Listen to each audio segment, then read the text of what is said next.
Hey, Cabo, welcome. Um, I want to thank, excited about my latest book being out. It's got a little bit of a buzz.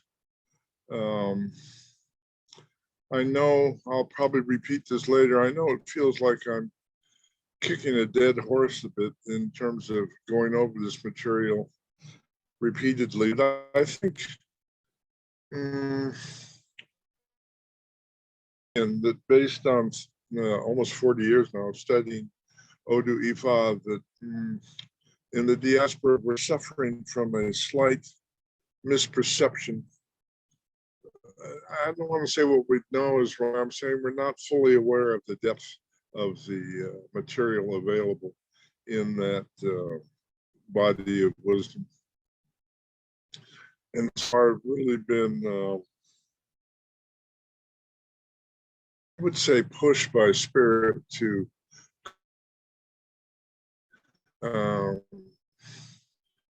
because I believe, and you know, obviously, a few of you that are here to share my belief, maybe that the better understanding we have of the fundamental principles of Odu Ifa, the better we'll be as diviners, the better we'll be as healers, the better we'll be as teachers, the better we'll be as role models. You know, on an initial level, Ifa is about good character, which you either get it or you don't. You either are raised to assimilate it or you weren't. You either struggle to find it or you don't. I mean, that's a highly, good character is a highly experiential, cultural based phenomena. But, you know, those who do have good character, role model it, teach it, that becomes like second nature. Also, there's an element of in Ifa and in interpreting Odu that is based on common sense and critical thinking. Again, those are two, I don't know how you describe, those are two traits that you either get or you don't. You either learned it coming up or you struggled to learn it. You either taught it by your elders coming up or you weren't. You know, I'm not absolutely certain about all that. I know that I was taught critical thinking by my father. I also know that I was taught, he was very insistent on what I would call good character, good behavior. I never saw him denigrate anybody. I never saw him spoke. I never heard him speak badly of anybody. I never heard him utter a racist or prejudiced comment. So to me, when I encountered those things in the world, it was kind of alien and it was kind of shocking.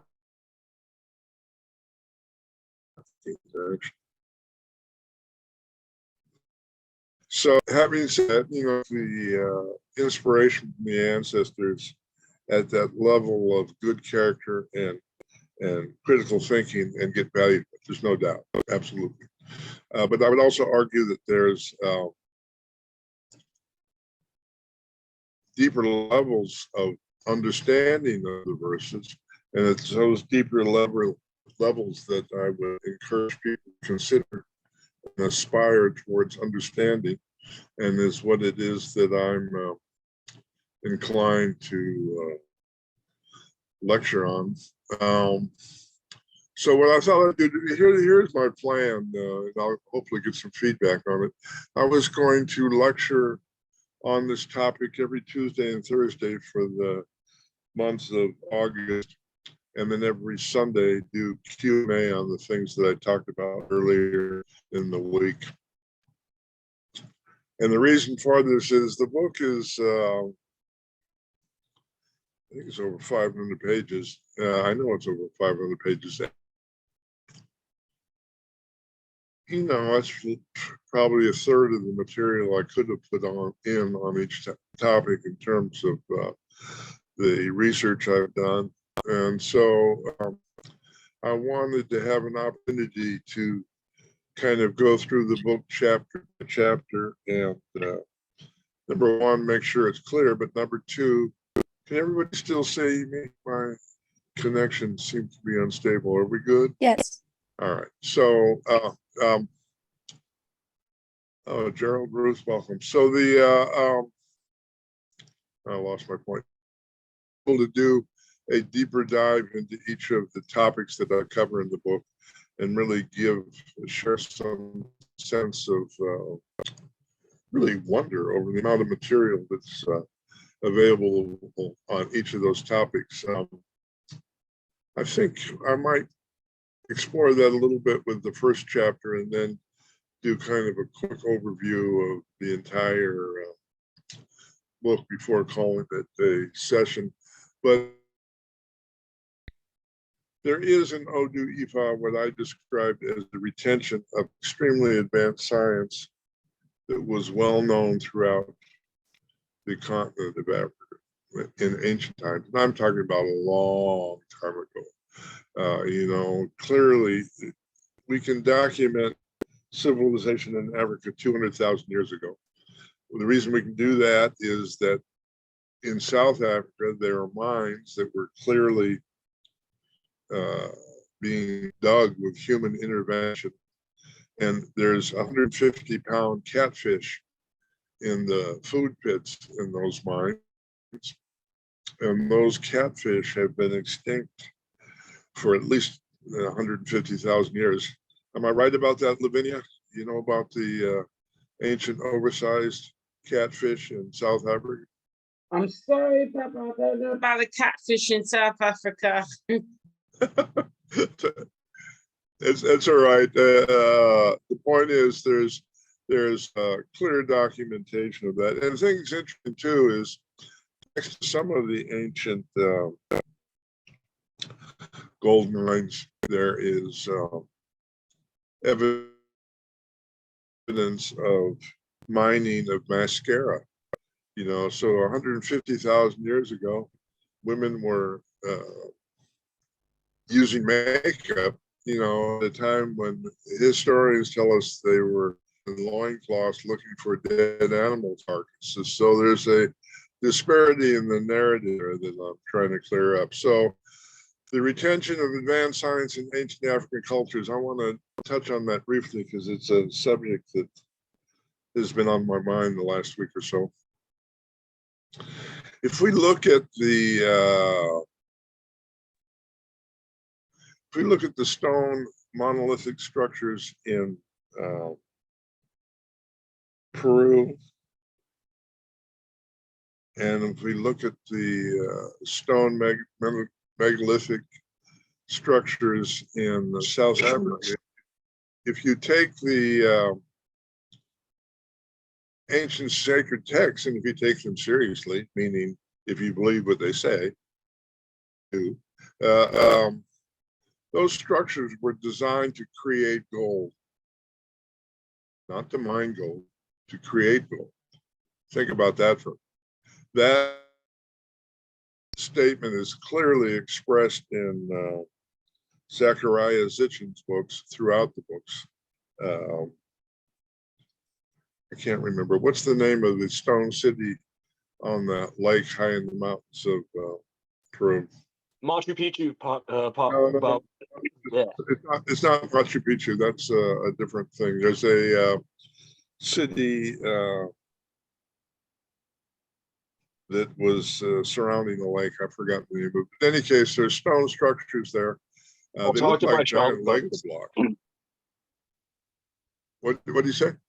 I'll talk to my shaman buddies. I have a friend of mine out in Ecuador, and I have 2 friends out in Peru. So I can touch base with them and confirm that. For Oh, listen, I've got it written down. I just can't remember it now. But okay. Yes, the point is that the thought that people many hundreds of thousands of years ago were making gold is not far-fetched because we've got all this anomalous stone structure that we can't do. It's very difficult to imagine what it was for, let alone how it was built.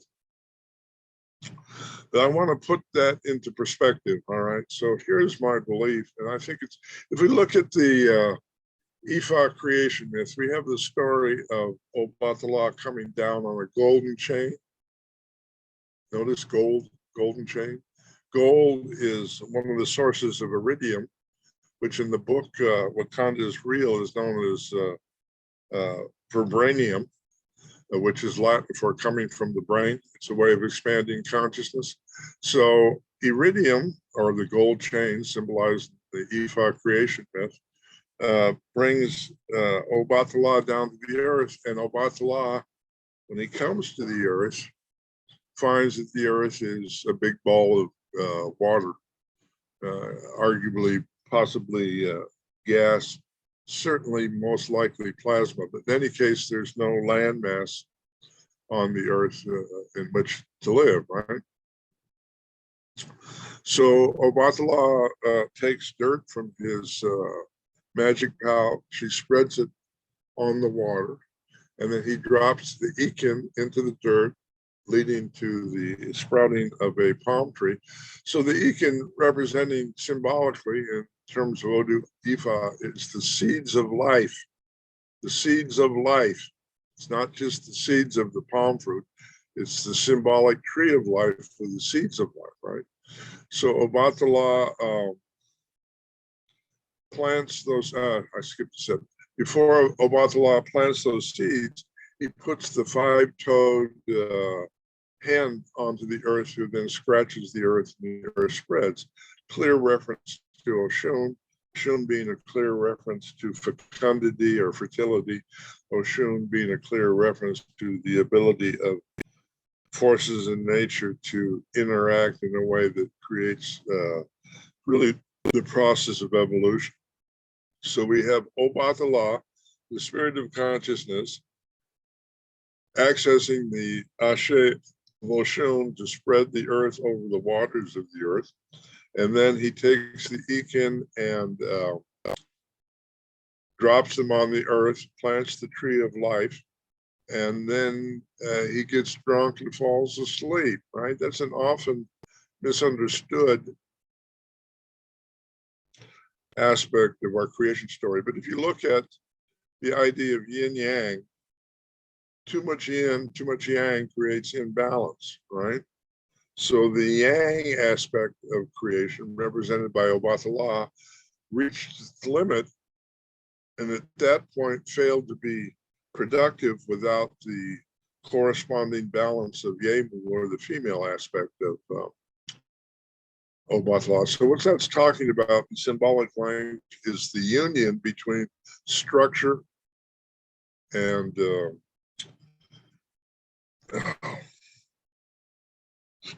I'm having I haven't had all 3 cups of coffee this morning.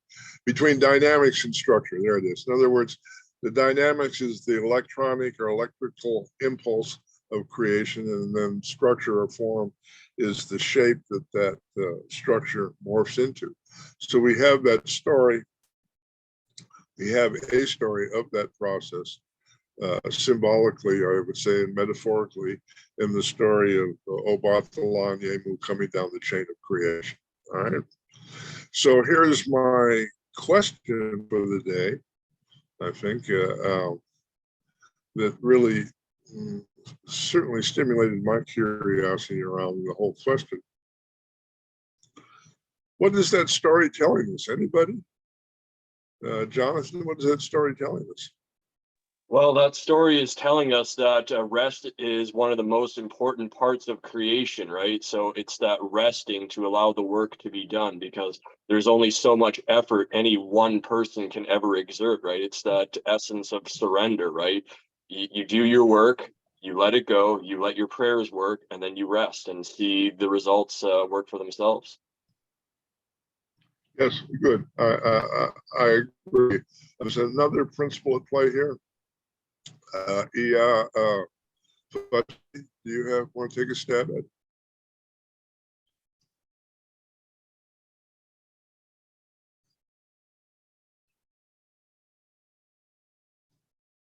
No pressure, no pressure. Think about it. I'm going to ask Queen Mother if she's got an idea of what is being taught here in this story.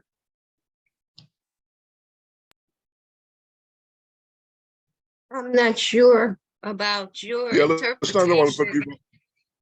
Oh, I'm asking for your interpretation. I know, that's what I was saying. But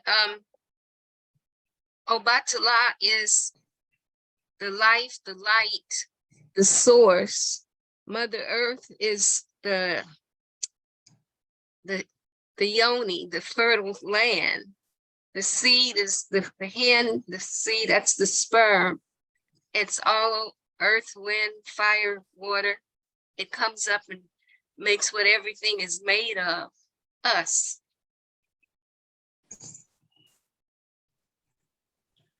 I like it. Listen, show of hands. Anybody else want to take a stab at what they think the meaning of that story is? For those that came in a little late, we're talking about the Obatala creation story, where he creates land on the waters of the earth and plants the palm tree and starts the process of what I would call evolution. And so I'm asking for an interpretation of it.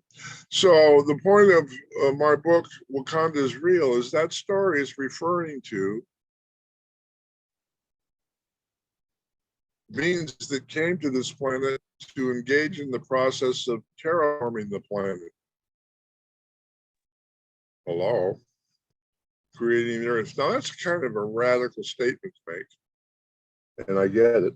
And I've been reluctant to speak about it because it does sound kind of goofy and far-fetched, and people already think I'm crazy enough just talking about more mundane things. But let's look at what I would consider proof that terraforming by non-earthlings, what kind of proof would support that? And here's my response. You realize, people are going crazy saying, oh, we need disclosure proof that there's UFOs. I need proof of alien intervention. It's just bumping their gums to hear themselves talk. So every night when you go out the front porch and look at the sky, you see ET in the form of a huge mothership that we like to call the moon. Now, why do I say that? That's really a weird thing to say. Okay, so let's look at the moon. If you're as old as I am and you went to school, you were taught that the moon was caused when a meteor struck the Earth, a big chunk of the Earth got blown away from it, and it went up in space and circled the Earth. That was the theory in my life, not so long ago. Right? And then, unfortunately, for the people we actually we came back with rocks, and it was, oops, those rocks don't come from the Earth. Never mind. It tore away from the Earth theory, doesn't fly. All right. So then they came up with the second theory called it was floating past the Earth and the Earth's gravity field captured it. Okay, that's kind of a cute idea. Anybody know what's wrong with that idea? Anybody know? All right. So let's assume that that theory is right. Here's the problem with it. If a celestial body comes past the Earth and gets pulled into the Earth's gravitational field, what's going to happen is it gets pulled and it moves closer to the Earth. The speed of the force of the pulling motion is going to cause a change of the moon itself. Does that make sense? In other words, the moon's here and the Earth is pulling it, and it's getting faster as it moves towards the Earth, and then as it moves away from the Earth, it slows down. That's the natural cycle in the observable outer space when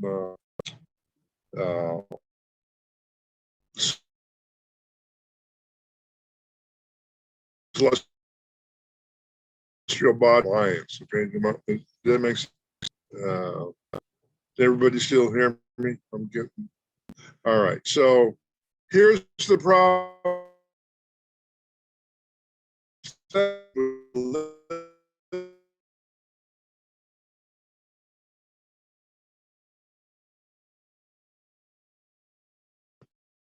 elliptical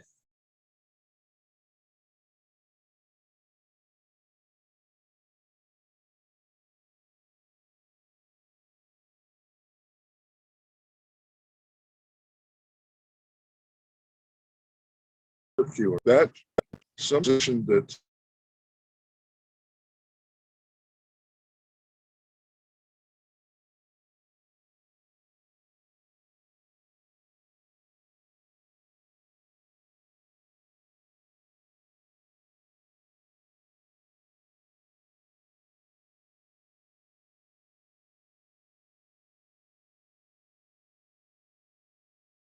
Barbara probably just stepped out to step back in because of connection issues.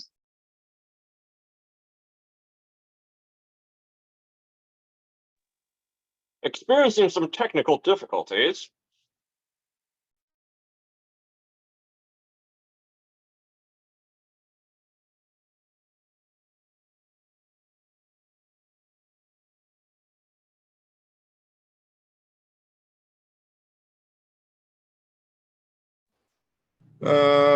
All right, for some reason my internet connection's been real unstable of late. If that happens again, be patient. If it becomes too untenable, short. But the point is that the moon appears to have, it's a perfectly cylindrical orbit that doesn't commonly occur in nature. So that's a big clue of some form of intervention in the process of terraforming. And this becomes significant in that there's clear evidence to me that a large number of the megalithic structures built on the Earth were built for the purpose of terraforming. And I'll go into that in a little more detail in a minute. But the structures themselves appear to be working in tandem with the natural rhythms of the moon, which creates things like weather patterns, tides, gravitational influences, earth chakras. That's all conditional on the position of the moon. And if you notice too, the moon on the equinoxes, if you ever, I was blessed to climb Mount Shasta on the equinox, and at sundown, the moon and the sun are exactly the same size, and they're exactly to the right and left of the horizon. It's really a remarkable visual phenomenon. And that the chances of that happening naturally are about zero, I think. So the fact that that occurs has a profound effect on the livability, let's call it, of the Earth itself. And the final thing that kind of throws another factor into that mix is the fact that when we sent the first lunar module to the moon, unmanned lunar module, nobody's old enough to remember those days, but before we sent man to the moon, we sent some instruments to study the moon. And the first one to land, NASA noticed that it made the moon ring like a bell for 3 days. Who knows what it is that causes a planet to ring? Anybody? The moon rang for 3 days because it's hollow. Subsequent experiments since then have confirmed that the moon is hollow. So we've got an anomalous satellite to the Earth in a position that shouldn't be in on its own, that's hollow. Is that starting to ring some bells here? Is that starting to suspicion and curiosity? It certainly got my attention. The other thing that's anomalous about the moon is we only see one face. You know, that's the meaning of the dark side of the moon. It's not that the other side of the moon is always dark, because it's not. The phrase the dark side of the moon is that there's a 60% of the moon is never visible from the Earth. All right. So the Chinese were able to set up a satellite to photograph the dark side of the moon, or yeah, the dark side of the moon. And they overcame the major engineering obstacle is if there is a satellite on the backside of the moon, how do you get the pictures transported to Earth? So they had to set up a satellite system that orbited the moon so they could relay the images. Does that make sense? That was a complicated engineering accomplishment. But if you look at those photographs, which were hard to find on American social media, but if you look at those pictures, it's absolutely clear, with very little need to be imaginative or speculative, that the dark side of the moon is covered with a very large city that covers over half the surface.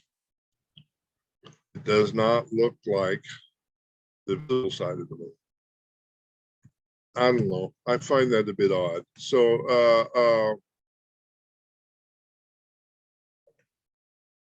the point is that the Ifa creation story as a reference to possible ET intervention in the terraforming of the Earth.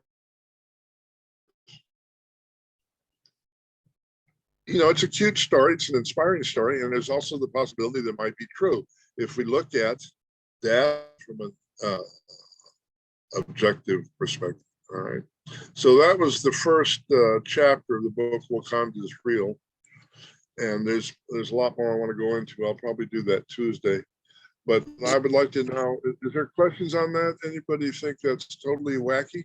Or anybody want to contribute to that notion that the moon might be an artificially created structure?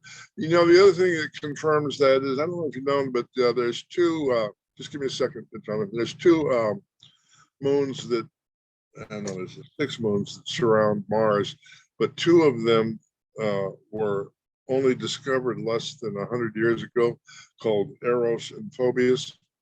And, you know, for at least 300 years before that, astronomers have been looking at Mars through telescopes, and they took detailed notes and descriptions of the other 4 moons that surrounded Mars. And then all of a sudden, 100 years ago, they see 2 new moons. Anybody got an idea of why that happened that way? Anybody?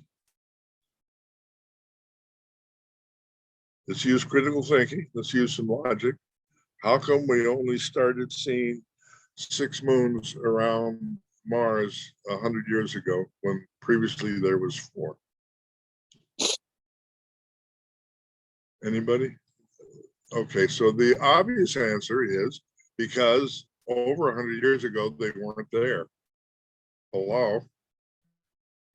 And it's also clear, just like with the moon around the Earth, that both of those satellites are hollow.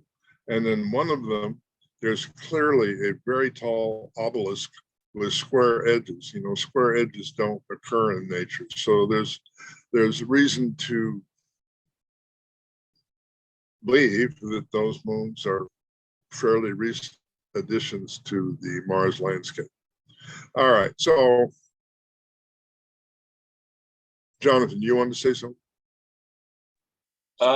Well, through my own meditations and my own contacts through things, and not just with the plant medicines I've worked with, but also when I've been dead, the few times that I've met a few ETs, the Octurian race is the race of planet builders, right? So they're the ones that construct the planets and also are one of the key races that terraform. So you're just confirming a lot of the things that I thought was just me going crazy about. Yeah, listen, I'm not a big fan of the use of the word race, but extraterrestrial beings, I agree with. I would the global folklore points most predominantly, I would argue, in the direction of Anunnaki as being terraformers, and also there appears to be a group of beings living on the earth that the Dogons call the Nomo, which were also responsible for helping more recent civilizations become advanced. The second chapter of the book, Wakanda is Real, is called Ifa, the Ancestral Wisdom of Ancient Yoruba Culture.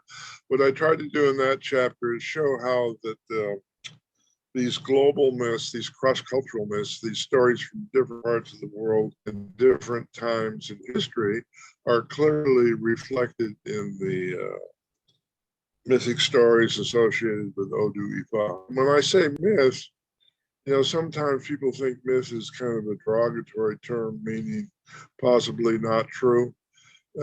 For me, the word myth describes history that's expressed in symbolic language. What do you think, Shango Kemi? Would you agree with that? Myth is not necessarily made up, it's symbolic. Baba, and I fully Say agree. again? Abuyoboye, and I agree with you. What did you say? Yeah, listen, thank you, I appreciate it. So we're kind of going I'm going over the kind of the overview of the book Wakanda is Real for those that just tuned in, including my favorite antagonist, Baba Geronimo. I'm going over an overview because my intention is this: is I want to do the book is over 500 pages of documentation that ancient Africans had extremely sophisticated science that gave them the tools to engineer things that we can't in modern times. That's a pretty radical idea to just say. So, you know, radical ideas like that need radical documentation. I believe that I provide enough of it to start to take those ideas seriously, but I also left a lot out. So what I want to do over the next month is every Tuesday and Thursday, I'm going to do a chapter and kind of share with people some of the information I didn't include in the book. And then on Sundays, we'll do Q&A on those data downloads that I give. The Tuesday and Thursday events will be on YouTube, Facebook, and Sunday we'll be back on Zoom, and the Zoom will be downloaded. We'll go through that cycle, so you'll be able to access the information on it. But let me reiterate again for those that came in late why I'm kind of obsessed with this topic. I really think that the deeper understanding of Odu we have, the more we'll be able to use that as a tool to fix what's broken. I mean, it's really that simple. You can use Odu Ifa as an effective problem-solving tool without all the strange notions that I'm suggesting here, and it's extremely effective in that regard. We should use that way. It's deeply rooted in good character, which doesn't require sophisticated knowledge of physics. Good character is pretty straightforward and obvious to those who live it. Also, it's rooted in common sense, which I call critical thinking. So those things are applicable at whatever level you're able to embrace them and use them, and that Odu Ifa can always be an inspiration to that process. But I also believe that we're coming to a point where we need to take a deeper dive into the scientific components of Odu Ifa, because we're going to need to understand those things to survive. It's really that simple. I mean, we need to really start to know what the world we live in looks like. You know, and one of the reasons I'm saying that too is that not only do we need that, I would call a practical level, but right now the few who control the many are feeding us the biggest line of donkey poo-poo I've ever seen in my 76 years on Earth. If you're believing the current scenario of the UFO imminent invasion, you know, I don't know if you noticed, but last week, John Kerry announced that global warming was being caused by cattle farts. So if you believe all that, then none of our solutions are going to work. I mean, he's clearly posing that as a source of the problem so that no corporations ever get blamed for the negative reactions to their chemical downloads into the environment. And also, you know, the telling thing around the foolishness from Kerry is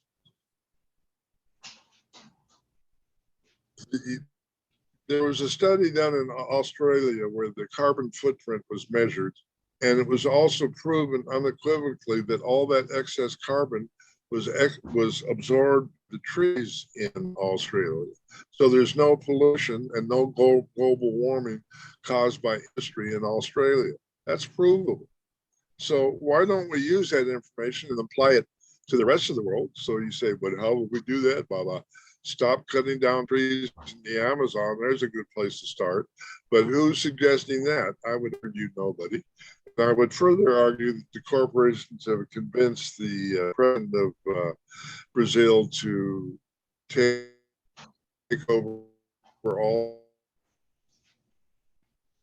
native land, what's left of the rainforest. I mean, it's just really a really deficiency of critical thinking. And what I'm arguing is that the science of ancient Ifa is so precise and so accurate, we can use it to inform our perception and opinions regarding current government policies regarding large global issues. Hello? I think that, and okay, so let me back this whole conversation up completely. Here's the major difference between the mechanistic science of Newton and Einstein and all the people who think we live in a cause and effect universe. That model of creation does not include the idea that humans can communicate directly with nature itself. Ifa includes that possibility. We call the communication with nature itself possession by spirit. If you can't identify the force in nature that the spirit or Orisha represents, then who are you talking to? How are you going to get, you know, what questions to ask? Hello? Geronimo, you look perplexed by that. But to me, knowing who we're talking to and having the right questions is essential. I use the example all the time. Nikola Tesla could definitely guide us to creating technology that would be an alternative to the fossil fuel energy. He proved it. He did it. You know, all that research he did to prove that has been confiscated. And I contend that we could reclaim it by invoking his spirit. But invoking his spirit, having Tesla show up in September in Shreveport, with all our heartfelt invocations is going to be useless if we don't know the right questions to ask. You know, we don't want to invoke the spirit of Tesla and ask the question, is Gertrude my soulmate? Tesla might be able to answer that, but we've got more important issues on the table. Am I making sense? I hope I'm making sense. So, Ifa, the ancestral wisdom of ancient Yoruba culture, that's chapter 2. I would argue that Ela represents the Akashic record. Ela is a record of all the data available in creation, and that we use the divination process to fragment that data so it's usable and understandable. And we frame it by what Africans call a crack in the cosmic egg. If you say to Ela, teach me everything, your head will blow up and you won't learn anything. But if you go to Ela and say, how do I get rid of pollution in the water in Brazil, that's a definable problem that the answer will be in terms that human consciousness can grasp. So as a diviner, hearing from spirit is, but I would argue even far more important is knowing the right question to ask. And I'm not sure that we always spend as much time as we should formulating the effective questions. All right. So Iwa Pele and the ancestral wisdom of Egbe Iwa. So Ifa sacred technology teaches that the ability to communicate with nature is dependent on the ability to align our head and the heart our ability to align our head and heart is dependent on our ability to live in conformity with good character, because good character is our essential nature. And when we're not fully engaged in being our essential selves, we have internal conflict. Conflict, in modern terms, disrupts our neural programming so that we can't reach our higher self. In other words, we're allowing ourselves to be inhibited in our perception of creation by shame, guilt, and the need to be negative. And those emotional traits have a direct impact on the ability to integrate right brain, left brain. And that integration is what catapults the stimulus of the pineal gland, which allows us to go into deeper levels of perception. So Iwa Pele, the ancestral wisdom of Egbe Otura, I talk about that. Possession by Eli, you know, in terms of trying to teach these principles,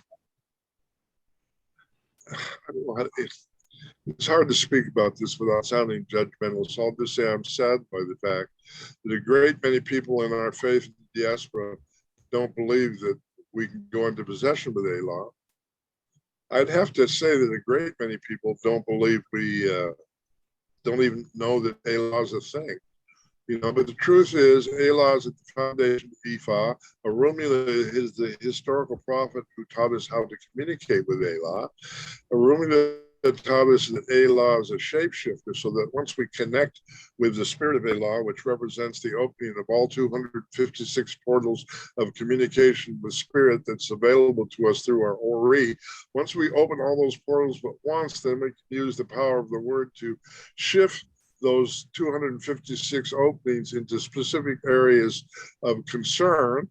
It's called possession by Orisha. So Elah becomes the platform for shape shifting into that form of consciousness focus on to address the specific problem, which is the whole point of the 91-day paracycle, which we'll be doing in September.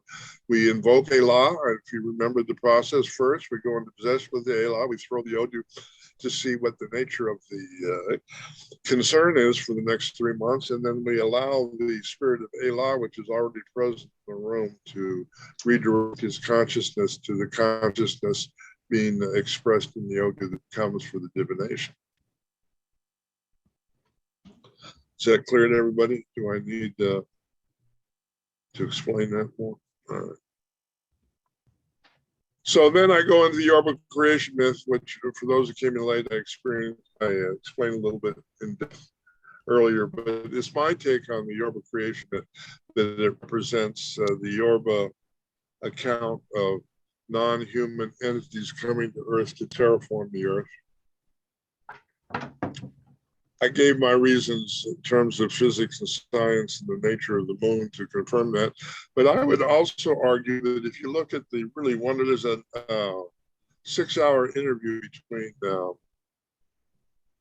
David Icke and Credo Moontoa, the great Zulu shaman. And in that interview, Moontoa speaks in great depth about a cross-cultural secret society in Africa that extends throughout the continent of Africa that holds the secret between human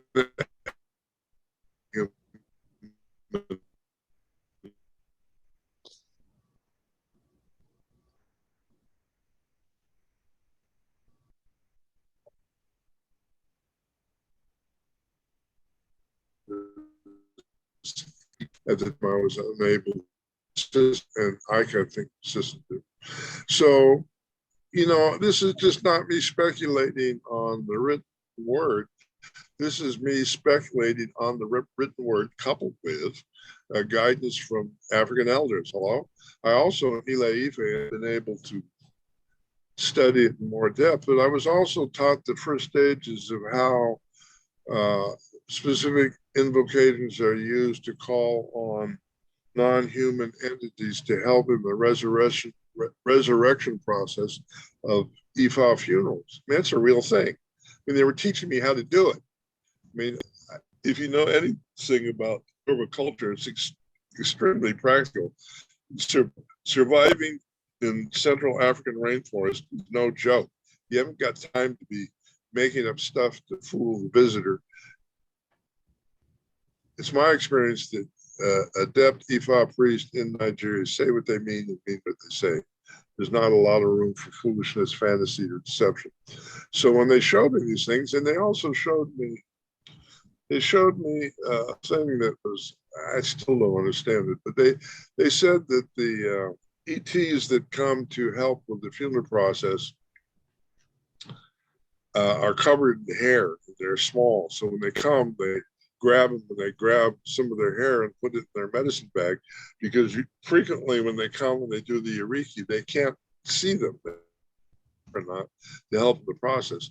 But if they have pieces of hair from the ET and the ETs into close proximity to the ritual, the hairs stand up and start moving around. And so that's like their indicator that they can proceed with the ceremony. I mean, what the heck is that all about? You know, I mean, that's odd to say the least, but I think we have an obligation to understand what may seem to us as odd, which among the people that were talking to me about it, just seemed like normal. I mean, they weren't trying to impress me or blow my mind or sound strange. They were just, it was all kind of matter of fact conversation. And in fact, they showed the hairs. They invoked the ETs that were not, and I saw the hairs stand up and move around the plate. So something's going on there that, you know, I'm still struggling to understand. But my point is, we need to move beyond the superficial understanding of Odu and start taking a deeper dive into the deeper mysteries. And one of the ways we can do that is by stop arguing over who does things correctly. Goodness gracious. All right. The Yoruba creation myth. Okay, so the hermeneutics of liturgical Yoruba and the keys to understanding Ifa Paleo science. So in that chapter, I think it was in that chapter. In that chapter, I do a detailed list of, I'd say, over 50 praise names for Olodumare. So you understand the Yoruba word for God is Olorun. I've only seen one praise name for Olorun, that's Aramfe, which means the body of love. Olorun means owner of the mysteries of the invisible realm. Generally, Olorun is not discussed, certainly not invoked, and not part of ritual practice. But Olodumare, which is the womb of creation from the Odu, from the Elysian, Olodumare, owner of the womb of the serpent, the rainbow serpent, is a reference to the different frequencies of light that come into being as a result from merging from the invisible realm into the visible realm. And so, as we look at the long list of praise names from that process, we get a deeper insight, I believe, how the process unfolds from a scientific point of view. One of many things we learn from looking at that vocabulary is that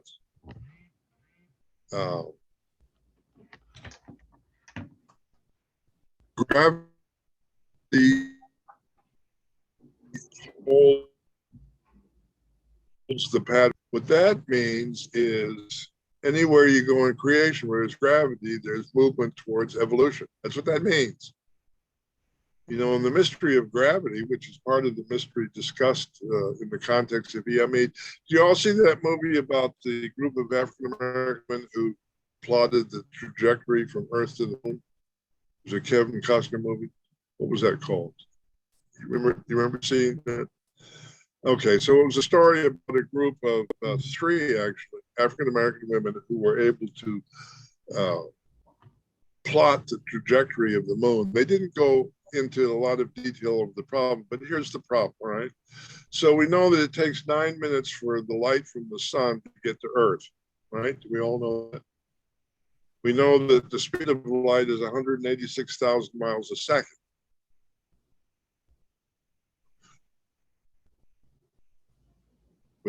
Which means in practical terms, when we look at the sun in the sky and we see it in a particular place, because it takes 9 minutes for the light to get here, the sun is actually over 1 million miles to the right of where we see it. That makes sense? We don't When give you a see fuck. the sun, you're not looking at the sun where it is located in the night sky. So we have the same problem with the moon. It's a little less of a problem because the reflection of light from the sun off the moon takes just a few seconds. But even 10 seconds is a discrepancy of 156,000 times 10. That means if you get in a rocket ship and you aim it to where you see the moon, you're going to be nowhere close by the time you get there. You understand? So it would seem that it's a fairly easy calculation. See, okay, the sunlight travels this fast, the moon's that far away. We divide the distance with the speed of light, boom. We can place the exact location of the moon in the night sky, right? Doesn't that seem logical? That's a logical explanation. But and they had to be guided by spirit. What the African-American mathematicians figured out, which no one ever talks about, which you didn't learn in school, and that is gravity carries speed faster than the speed of light. In other words, the movement of gravity is faster than the speed of light. We were taught in school that nothing in creation is faster than the speed of light, because Einstein told us. There's a big news flash. He was wrong. Gravity travels faster than the speed of light. So what does that mean?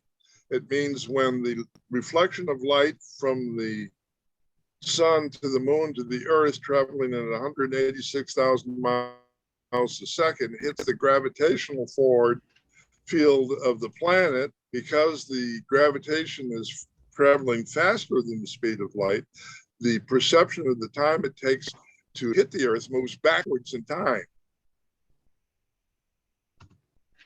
Anytime you move faster than light, you're engaged in time travel. Hidden Figures, yeah, that was the name of the movie, Hidden Figures, exactly. You understand? So you have to know, in order to calculate the exact place where the moon is when you aim a rocket at it, you have to factor in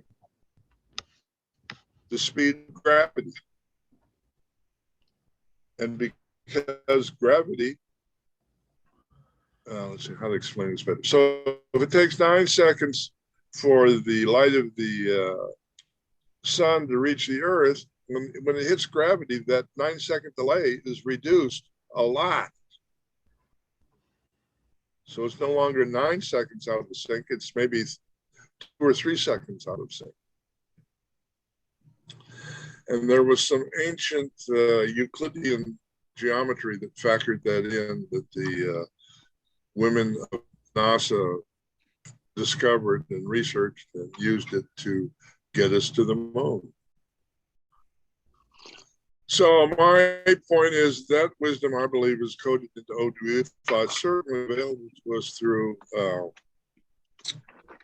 connection to spirit. And I would also argue that women who figured that out probably got help from the ants, spent a lot of time in deep meditation, according to their story, which is a polite, quasi-Christian way in saying spirit spoke to me, and got that data from nature itself. Without that connection to spirit, we would have never landed on the moon.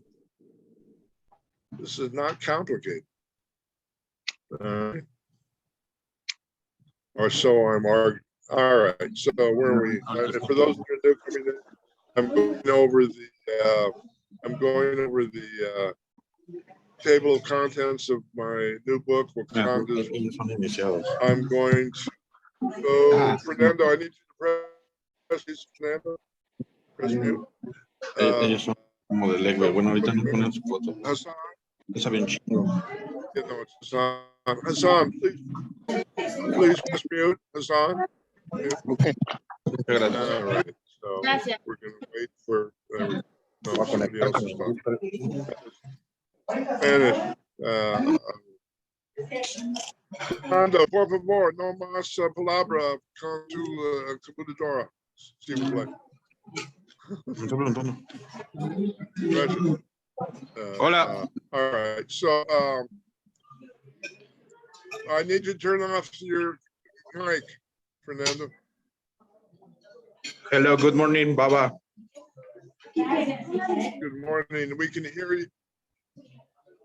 I need you to press mute on your mic so that you don't. We can hear the conversation in the background. There you go. Thank you. Thank you. All right. So then the next chapter is hermeneutics of liturgical Yoruba, the keys to understand Ifa paleoscience. The words of the praise names for Olodumare, example of the astute fine-tuning of understanding nature that's possible through an in-depth exploration of the Yoruba language, and specifically the Yoruba language as it's used in our sacred scripture. And if you notice, I mean, it seems pretentious, but the truth is, the dictionary written by the Jesuit Bible Society to translate Yoruba into English is a complete joke when it comes to the true articulation of the metaphysical and philosophical concepts contained in those words. Every one of the words related to Ifa metaphysics is retranslated to Christian terminology, which has nothing at all to do with the original concept. You know, if you want to be a Christian, be a Christian. But if you want to be an Ifa practitioner, do not use Christian concepts to define the message of the prophet Arungu. They don't fit. They don't work. They don't correlate. They're not relatable. They're not consistent, and on and on and on and on. I'll give you the most classic case in point. The word bow does not mean sacrifice. Never has, never does, never will. To translate the word bow as sacrifice is to denigrate the message of the prophet Orumila and to confuse the message from the Spirit de la. It's a deliberate appropriation of our faith and misrepresentation of one of the fundamental ideas of our process. The word bow means offering, and by inference, offering means ritual process of expanding consciousness. The ritual process of expanding consciousness is the key to the ancient African art of alchemy. So you could argue easily that the word abo means alchemy, not sacrifice. Very, very, very different, which is why I'm emphasizing the need to understand the deeper levels of Odu Ifa, because the process of distorting the message of our faith has gone on for hundreds of years, literally, with no effort to change it. So we find a very, very, very different perception of Ifa in the diaspora than we do in Africa. And it's like apples and oranges. When Americans try to talk to, or anybody in the diaspora tries to talk to Africans, I would argue that we're missing each other by a lot, right? So that was almost a rant, wasn't it, Eileen? Sorry. But all right, so then I make the point, this is, I think, a point I've made a lot, but I need to explain it more depth. You cannot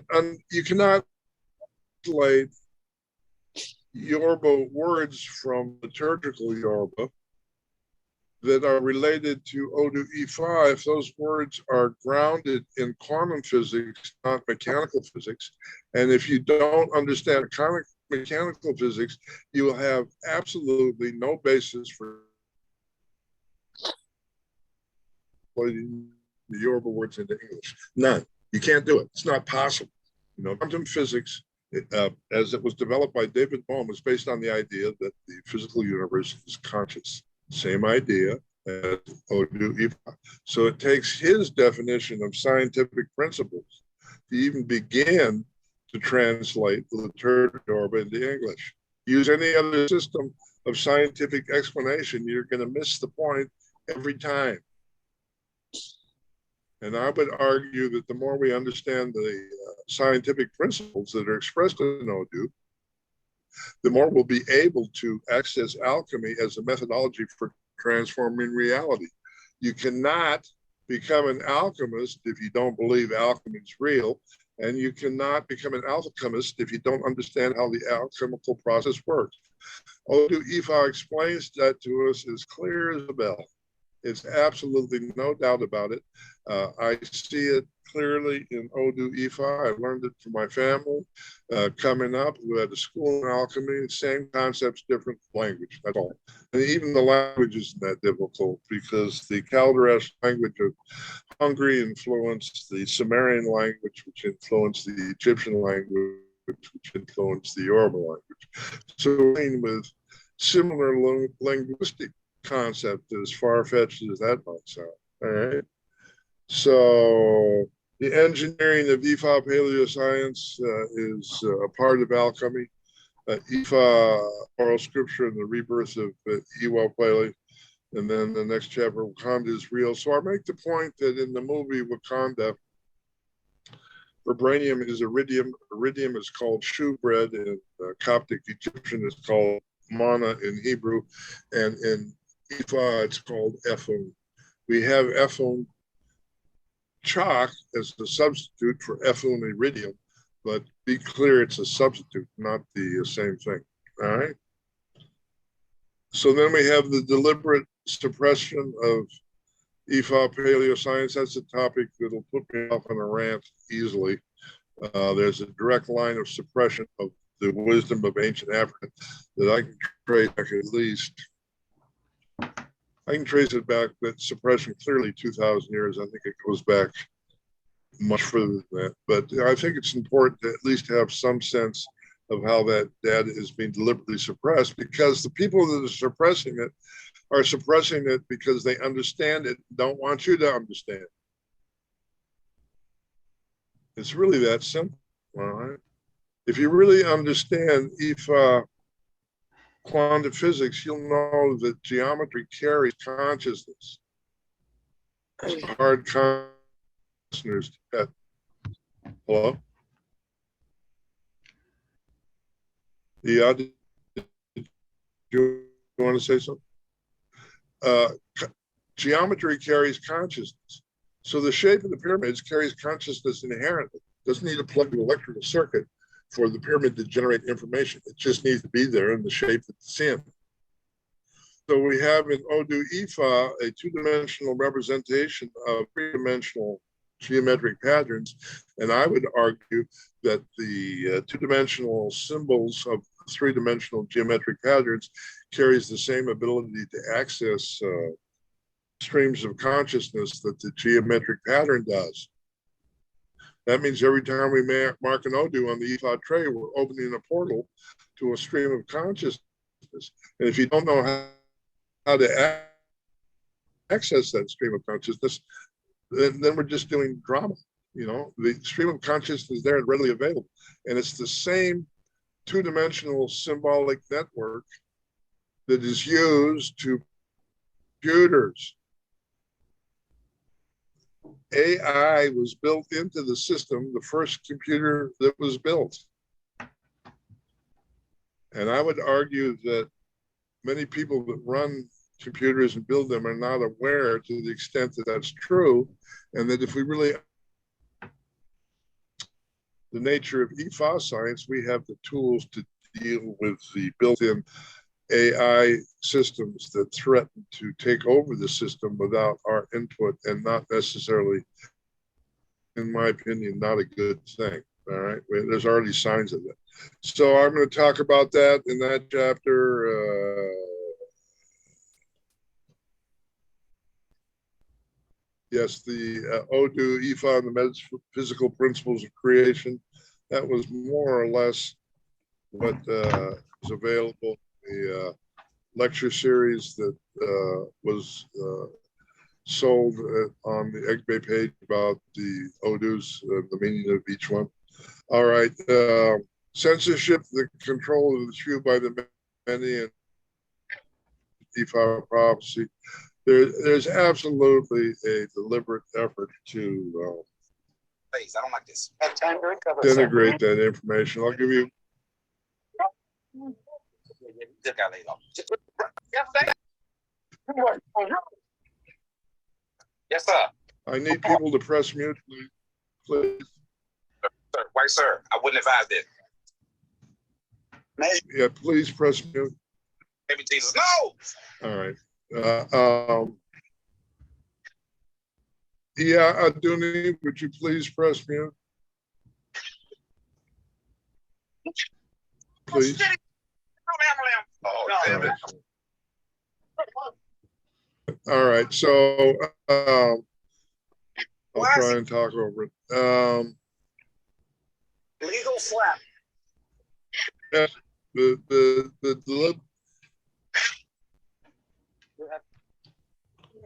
deliberate censorship.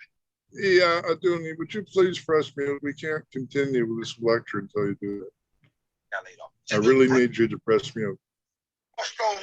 Okay. Yes, sir. So, white boy, now would be the time to leave, sir. Sir, white sir, I wouldn't advise it. Measure. Sweet teenage baby Jesus. all right. Yeah, this is starting to feel like deliberate disruption. Forgive me. So the where was I? Censorship. Speaking of censorship, is deliberate. One, two.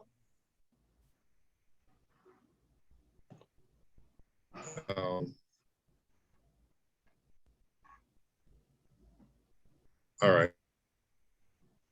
Censorship is definitely a part of the assault on our faith and the need to, there's a huge effort to convert all of Nigeria to Christianity. And I think it's part of the suppression of this deeper wisdom. I really do. Then I talk about a message from the spirit of Allah to Egbe Iwa Pele. That's an ongoing summary of the messages we've received on the 91-day prayer cycle. Ifa oral scriptures, a guide to survival in the future. Wakanda of initiation is Wakanda real? I would argue absolutely, and also argue that it's there and deeply hidden to protect itself, and I don't blame it. So let me open this up for discussion then. What I've tried to do is give a brief overview of the book itself. Tuesday, I will do a deeper dive into the idea that the Earth was terraformed. It's a controversial idea because it sounds like I'm saying that Africans were not responsible for Odifa. It's not what I'm saying. The evidence for ET intervention is clear in all cultures around the world. What I think needs to be elevated, accepted, and acknowledged is the fact that Africans, as much as anybody on the planet, were able to take that information, use it, and preserve it. So for that, we need to honor their effort. And we need to know that there's hidden levels of wisdom there based on that premise. If you want to get bogged down on the notion that I'm saying Africans didn't create this information, then we can have that argument till our gums bleed, but we still need to go about the business of figuring out what the message is and how to make practical use of it. You can actually you don't have to believe that in terms of the origins of the information to make use of it, but you do need to understand the information for it to have practical value, if that makes sense.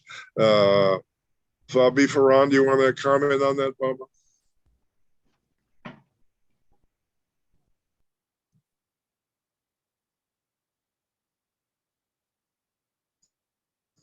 Can everybody hear me? I don't know. Fabi, Geronimo, do you want to comment? Abu Aboye family. Abu Aboye Baba. Can you hear me? I didn't hear you. What did you say? Can you hear me? I hear you now, yes. Okay. Yeah, it's all of this is a very interesting, point of view and discussion, Baba.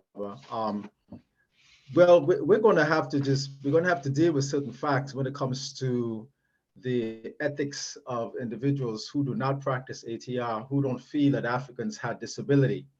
There's still so much discourse now about the pyramids and discoveries now with pyramids not being built by Africans, people want to think that, you know, Africans didn't have the ability to move boulders and rocks, you know, into those positions the way that they did.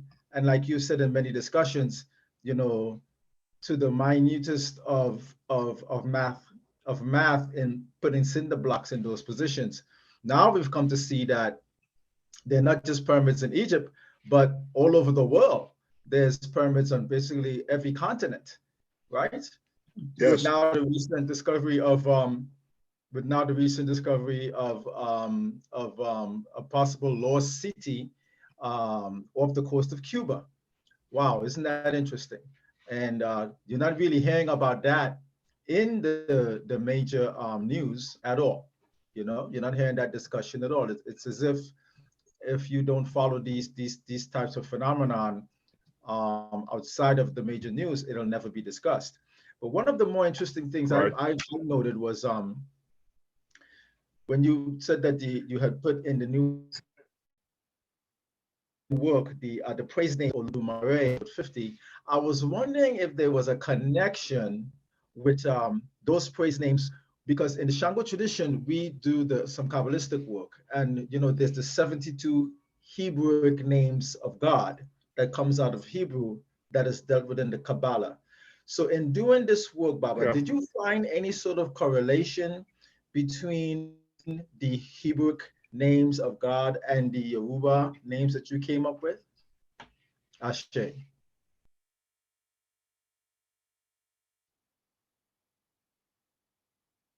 Yeah, listen, it's which is 30% Ge'ez, which is the mother tongue of Hebrew. The 70 names of God is okay, it's a little hard to explain, but it's the permeations of one-legged names of God. If you take the double lines can either be fixed or mutable, symbolized by red or black dots. So what looks like 16 options is really 16 times 16. So each 70 some odd variations, depending on whether it's a fixed or mutable double sign. I don't know if that makes sense. But the point is the correlation is there. You have to sit down and think about it to see it. But the further correlation is that the principles of Odu Ifa are exactly identical to the Yoruba Kabbalistic tree of life. And then you'll say, well, there's 10 stations in the Kabbalah and 16 stations in Odu. No, there's seems like 20 stations, but the top 3 are 1, which means it's 8 and 8, which means it's exactly the same. And if you look at the principles of the Seraphith in the Kabbalah and look at the principles as I've defined them by the words to describe Odu, they're virtually identical concepts. And those concepts, as far as I can tell, historically had their origins in the emerald tablets of the Book of Thoth out of Egypt. I didn't want to hear this. So they're not similar. They're absolutely the same thing, you know. And and if you look in the book of Deuteronomy, for example, the process of making kosher food is identical as meat for ceremonies. The only difference is they're speaking Hebrew, not Yoruba. That's the only difference. Ashe. Ashe. My next question too, Baba, is Yes, sir. have you come across Yoruba temples that have started to incorporate Kabbalistic philosophy with their teaching? Because over the years, I found 1 or 2 people who have done like Kabbalistic type of connections with Ifa. One guy I met years ago had a Yoruba/Kabbalah center. I met this guy at a festival about 15 years ago. Have you seen any of that of late? Yeah, I've seen at least 3 different ones of that. The most maybe popular is Rade I think he's in New York. There's also a guy in Nigeria who's using a Kabbalistic overlay on Ifa. And there's a third one, which I don't remember. But yeah, that's not uncommon. Yeah. Makes sense? Yes, sir. Yes, sir. It Was that makes a lot of sense. Yeah. Yeah. It makes a lot of Um, sense where I'm sitting, because the only other elder that I've known out here for a couple of years who've done any kind of serious work on this is a cat by the name of Shechem Shechem. And he founded a spiritual group that blended African Orisha work and Egyptology and Egyptian Kemetic work.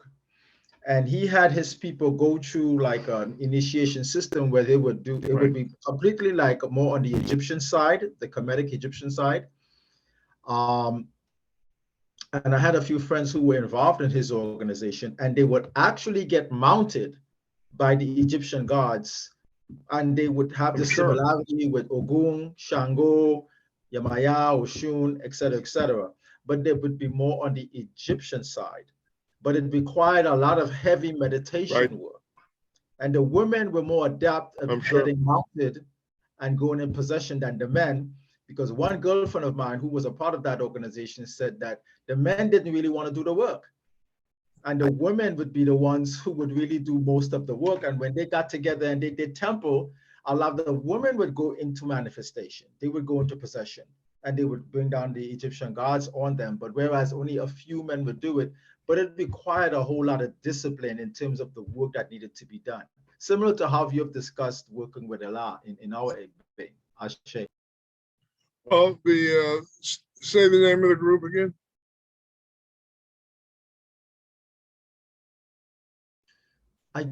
The gentleman's name was Shechem Shechem. I don't remember the name of his. It was Osa Oset. Osa Oset. Thank you. Who is that? That's Efuntaya. Sister Efuntaya. There you go. There you go. Corrected me up here, sis. Yeah. Thank you. Right. Correct up here, yeah. Yes, he's a Panamanian, American brother.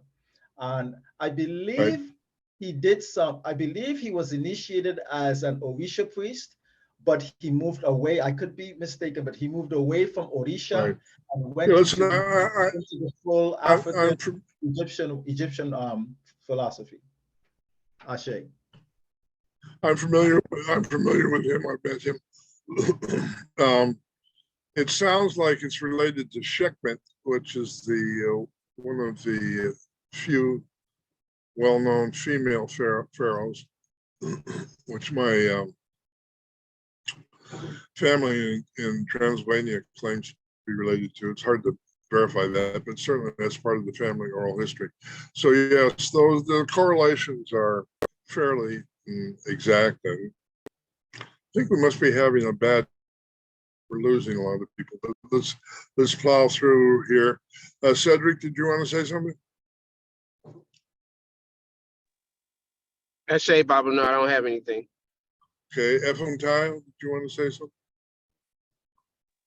Aburu Aboye Baba, Lafia family.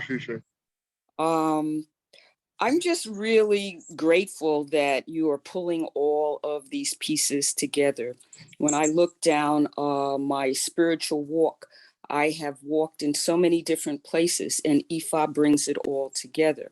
And it was, in fact, my work with Osara Set that brought me to Ifa. And there is a definite overlay.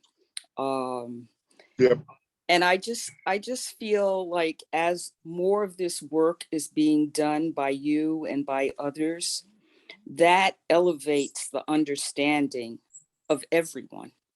And so eventually, I think when we start looking at our off-planet family in terms of family, we won't get so stuck into, well, did the Africans do this or did the Europeans do that?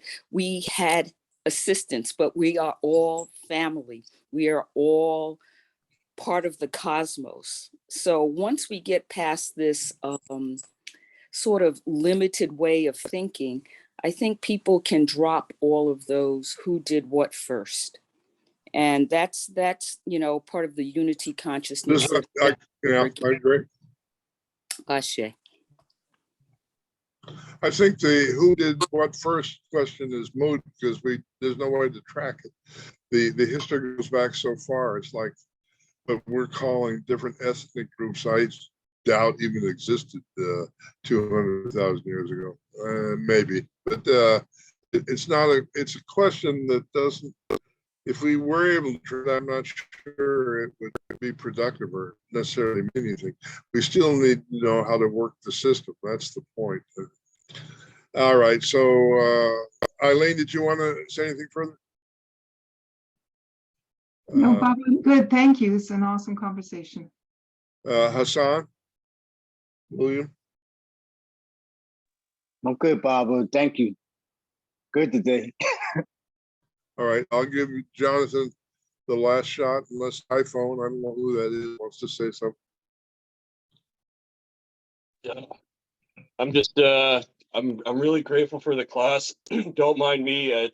I'm in the process of moving right now. I'm like leaving tomorrow, right? So everything's packed right. up. So thank you so much. Got and this is just confirming a lot of stuff that I've been thinking on. So thank you. All right, so the last thing I'll do is, Tone, do you want to say anything? I don't know who that is, but listen, y'all can do me a favor if you appreciate the work. Somebody asked me about dues recently, and I don't. Oh, Sandy's iPhone. All right, Sandy, do you want to say something? Yeah, Baba. No, thank you. I'm looking forward to reading your book. I say. Well, listen, I'm going to speak on reading my book now.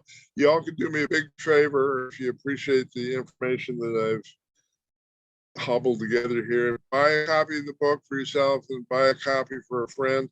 Also, I'm going to start posting some reviews if you can use and paste them on other. I think it's kind of tacky for me to go on other group pages and promote my own work.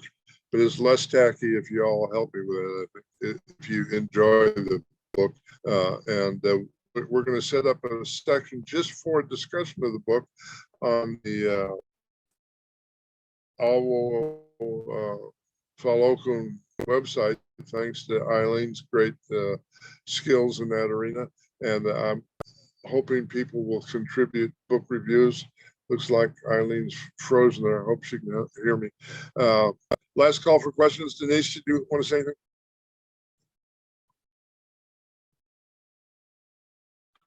Denise, she may be engaged. All right, so I'm going to call this a session. Sorry about the technical difficulties. Hopefully, I think it's partly a result of the extreme hot weather where I'm at. We shall see. Baba, I have a suggestion that your next book be practicum, how to utilize all of things. Yeah, because that is what we need to. Listen, I'm a step ahead of you. I couldn't agree more. In fact, I'm halfway through that book, so okay, it'll be out soon. Okay, Ashe. You get out of my head. You're reading my mind now. Stop it. Stop it. No, that's true. I really feel like I'm being way too far out, which is why I want to kind of wrap this aspect of teaching up and then do it, a lifelong dive into practical applications. I'm going to start in September with how we can use the skills described Odu Ifa to produce really, really healthy food, related to Oko and farming, and vegetables and like that. And then we'll go from there to hopefully maybe healing physically and emotionally. All right. So we good? Fernando's back on. I'll give him a second to get on, then we'll call it a day. Gerald, do you want to say anything? Gerald's usually good. For those that don't know, Sandy is calling us from downtown Panama City. All right, I'm going to call this a session. Everybody stay safe, know you're loved and appreciated. Look for the next update on Tuesday and we'll go from there. Thank you again, Baba. We're grateful for you. I say, Thank you. everybody. I love your guys, man. Yo, Jay, how are the mushrooms doing? Thank you, Bob. I'm doing a bunch of cactus right now. A cactus? Okay. Yep. Okay. All right, man. Yo, the I'll keep you updated. All right, now. I got a few works coming up. All right, man. Love you. Love you too. Bye for now, everyone. Good day. He's my Oh, man. nah, bro. He's on cactus.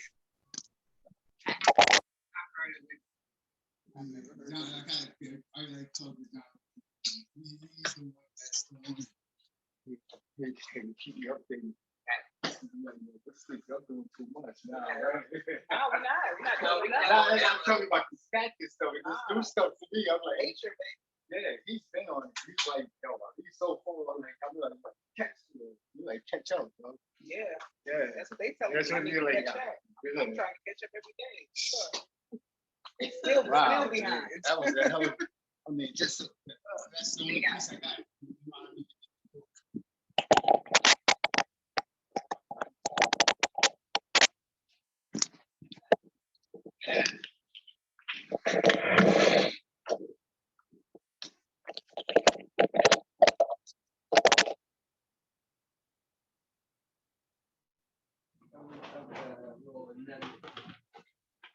You said you're going to school?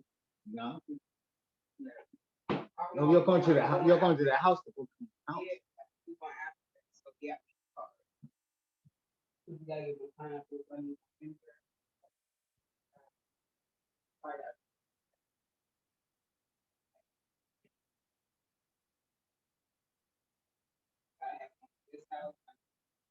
Shop. You just take it. Yeah, okay. I think it might be only one shot at Thank you. I need to get the case for that. I am going down. Give me 1 minute. Let me just finish right.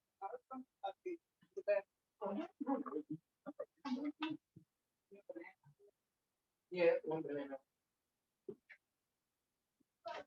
Who's eating that banana? Maybe it's outside, so don't even look down. Only try to. I'm not tasting your little young ass. That's for sure. No. I was bad. No, he's not going nowhere. Got me watching cat watching. Okay. She looked like she was ready to go. Yeah, she was ready to go. And You weren't I know she'll jet on me soon if I give her the opportunity. Because Fast did it to me at night. He just been standing. Usually stand by the door and let me walk past. As soon as I opened it, he said, Yeah. twice, and that's his game. You know, we play a game. He did it to me at the front door, ran all the way. I had to chase him all the way around the house. That shit wasn't cool. And so again, going to look at me, it's a game. But see, Egypt know how to come back home. She won't. She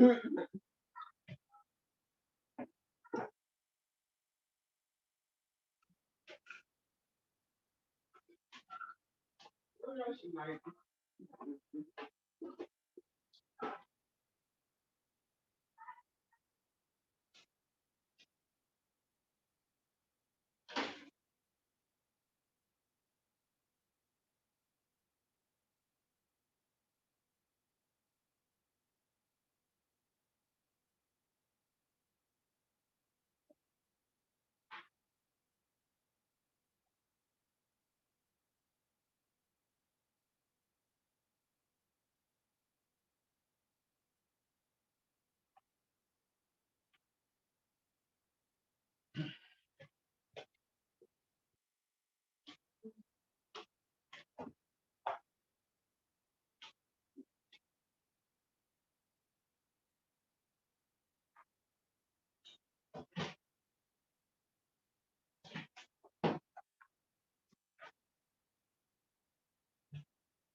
Oh, come on.